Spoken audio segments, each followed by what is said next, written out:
ചിങ്ങമാസത്തിലെ അത്തം നക്ഷത്രം മുതൽ ചതയം നാൾ വരെ നീണ്ടു നിൽക്കുന്ന അഭിജിത്ത് എന്ന പ്രത്യേക മുഹൂർത്തത്തിൽ തൃക്കാക്കരപ്പൻ എന്ന പേരിൽ വാമനാവതാര മൂർത്തിയെ ആരാധിക്കുകയും ബലി മഹാരാജാവിനെ അനുസ്മരിക്കുകയും ചെയ്യുന്ന വിശ്വാസത്തിന്റെ പിൻബലമുള്ള ആരാധനയാണ് ഓണം. ഓണവുമായി ബന്ധപ്പെട്ടതിലെല്ലാം ആരാധനയുടെ ഗന്ധമുണ്ട്. ഒരു വിശ്വാസി അത്തരം കാര്യങ്ങളിൽ ഏർപ്പെടുന്നത് നിഷിദ്ധമാണ്. ഒന്നോർക്കുക, ആരാധനകളുടെ കൈമാറ്റമല്ല മതമൈത്രി, സ്നേഹത്തിന്റെയും മാനുഷിക പരിഗണനയുടെയും ബോധമാണ് മതമൈത്രി.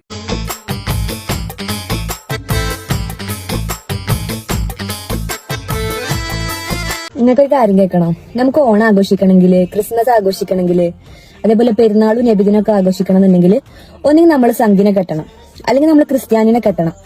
ഇപ്പൊ നബിദിനം പെരുന്നാളിന്റെ കാര്യം പറയണമെങ്കിൽ ഒരു മൊല്യരെ കെട്ടണം. എന്നാലേ നമുക്ക് ഇതൊക്കെ ആഘോഷിക്കാനോ സദ്യ കഴിക്കാനോ ഒക്കെ പറ്റുള്ളൂ. അതാണ് ഇപ്പൊ ഈ താത്ത പറയണത്. പൊന്നാര താത്ത, ഞങ്ങൾ പണ്ട് കുട്ടിക്കാലം മുതലേ കണ്ടു വളർന്ന എന്താണെന്നറിയോ? ഞങ്ങളെ വീട്ടില് ഈ 27 കഴിക്കുന്നാല് എന്തെങ്കിലും മധുരമുള്ള ഉണ്ണിയപ്പം കൽത്തപ്പൊക്കെ ഉണ്ടാക്കുന്നത് ഞങ്ങൾക്ക് വേണ്ടിയിട്ടല്ല, അപ്പുറത്തെ ഇപ്പുറത്തെയും വീട്ടിലുള്ള ഹിന്ദു മതത്തിൽപ്പെട്ട ആൾക്കാർക്ക് കൊടുക്കാം, നമ്മളെ അയൽവാസികൾക്ക് കൊടുക്കാൻ വേണ്ടിയിട്ടാ. അങ്ങനെ തന്നെ ഓരോ വീട്ടില് വിശേഷപ്പെട്ട വിഷു അല്ലെങ്കിൽ ഓണം ഒക്കെ വരികയാണെന്നുണ്ടെങ്കിൽ അവര് നമുക്ക് വേണ്ടിയിട്ട് ഉണ്ടാക്കും, നമുക്ക് വേണ്ടി പ്രിപ്പയർ ചെയ്യും.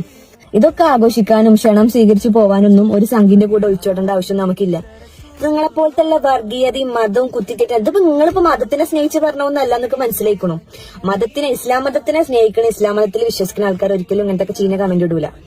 പല കമന്റുകളും ഞാൻ കാണലുണ്ട്. പക്ഷെ എത്ര തെറി പറഞ്ഞാലും ഓൽക്കൊരു സ്റ്റാൻഡ് ഉണ്ട്.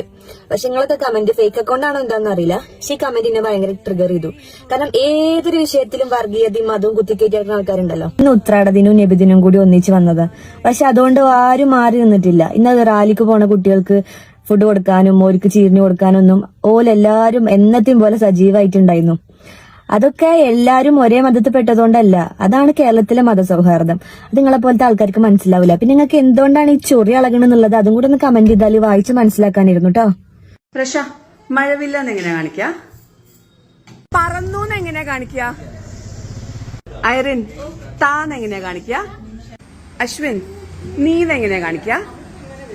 മാം, മയിലെന്ന് എങ്ങനെയാ കാണിക്ക? ജിനാൻ, കനിവെന്ന് എങ്ങനെയാ കാണിക്ക? തോൽക്കും എങ്ങനെയാ റജില കാണിക്ക? കമ്രോ, പൊഴിഞ്ഞു എങ്ങനെയാ കാണിക്ക? വാന്ന് എങ്ങനെയാ കാണിക്ക? ഒന്നാന്ന് എങ്ങനെയാ കാണിക്ക? അനീന, പീലിന്ന് എങ്ങനെയാ കാണിക്ക? എന്റേന്ന് എങ്ങനെയാ കാണിക്ക? ഷാന, അഴകെന്ന് എങ്ങനെയാ കാണിക്ക? വിരട് സർ, മണിന്ന് എങ്ങനെയാ കാണിക്ക?